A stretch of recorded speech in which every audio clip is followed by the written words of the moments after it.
Praise the lord. ప్రియమైన సహోదరులందరికీ mirror of Christ తరపు నుంచి శుభాలు.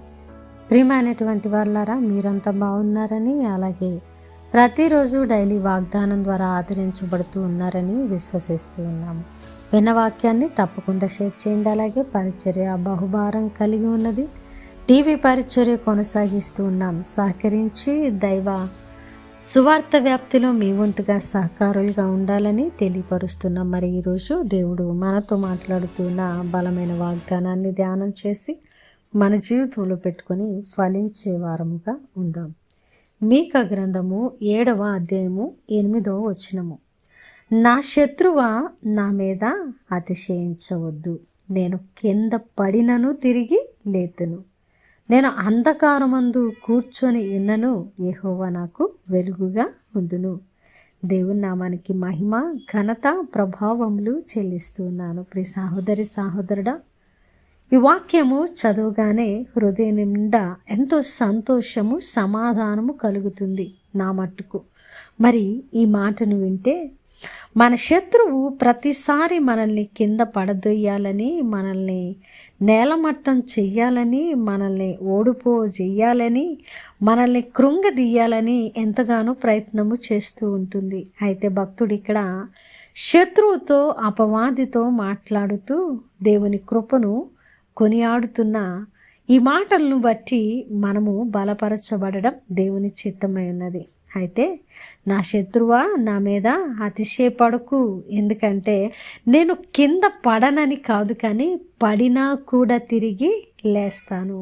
కారణం ఏంటంటే నేను అంధకారం ముందు కూర్చొని ఉన్న ఆ అంధకారాన్ని ఛేదించే దైవిక శక్తి, ఆ అంధకారాన్ని ఛేదించే యెహోవా వెలుగు నాకు తోడుగా ఉన్నది కాబట్టి అనేటువంటి విశ్వాసము ఇక్కడ భక్తుడు వ్యక్తం చేస్తూ ఉన్నాడు. ప్రియమైనటువంటి దేవుని బిడ్డ, ఈరోజు ఏదైనా పరిస్థితిలో భక్తి చేయాలి అని అనుకుంటూనే, ఆత్మీయంగా ఫలించాలి అని అనుకుంటూనే, ఇలా ఉండాలి, దేవునిలో అలా ఉండాలని ఎన్నో నిర్ణయాలు తీసుకుంటూనే కింద పడుతూ ఉన్నావేమో.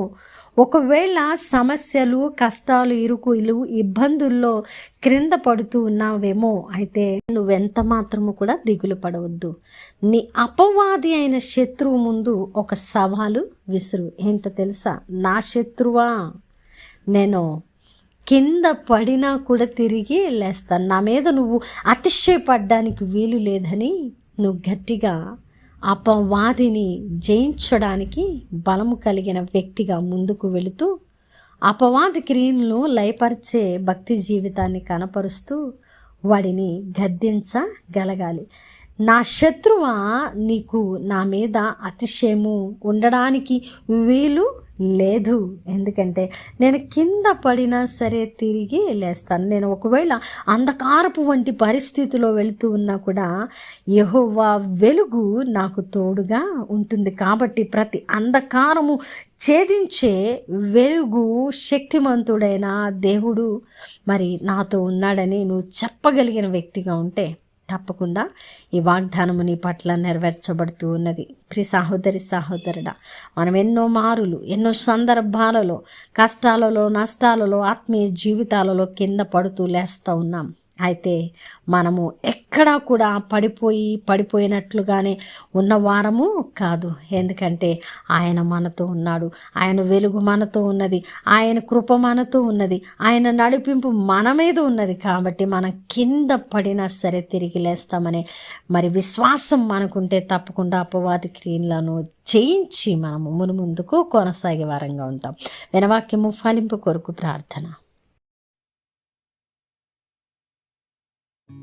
పరిశుద్ధుడా, ప్రేమ కలిగిన తండ్రి, అద్భుతమైన వాక్కు ద్వారా మాతో మాట్లాడి మా హృదయాలను కట్టి బలపరిచినందుకు వందనాలు. అవునయ్యా, ఈ మాటను విన్నప్పుడు హృదయము సంతోషము, సమాధానముతో నింపబడింది ప్రభా. ఎందుకంటే మేము అనేక మారులు పడతా ఉన్నాం ప్రభా. కింద పడినా తిరిగి లేవడానికి ప్రభా మీరు మాకు శక్తిమంతుడుగా, వెలుగుగా ప్రభా, అంధకారమందు మేము నిలబడినా మమ్మల్ని నిలబెట్టే దేవుడుగా ఉన్నానని ఈరోజు మరలా మాకు విశ్వాసములో నిలబెట్టి అయా మీరు మాట్లాడి మాట్లాడి మా హృదయాలను సమాధానపరిచినందుకు వందనాలు. ఈ వాగ్దానాన్ని బట్టి ఎవరు ఆదరించబడ్డారో, కట్టబడ్డారో, అవును నేను బలవంతుడు, నేను క్రింద పడినా తిరిగి లేస్తాను, అపవాదికి నా మీద అతిశయము లేదు, నా దేవుడు నాకు వెలుగుగా ఉన్నాడని ఎవరు నమ్ముతున్నారో వారి పట్ల ఈ వాగ్దానాన్ని నెరవేర్చమని ప్రభువా, ఈ పరిచర్యకు సహకరిస్తున్న ప్రతి కుటుంబాన్ని దీవించి ఆశీర్వదించమని ఈ ప్రార్థన నజరేయుడైన యేసుక్రీస్తు నామమున సమర్పించడానికి వేడుకుంటున్నాము తండ్రి.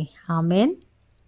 ప్రియమైన దేవుని బిడ్డలారా, విన్న వాక్యాన్ని తప్పకుండా షేర్ చేయండి, పరిచర్యకు సహకరించండి. దేవుని చేతమైతే మరలా కలుసుకుందాం. దేవుడు మిమ్మల్ని దీవించును గాక. ఆమేన్.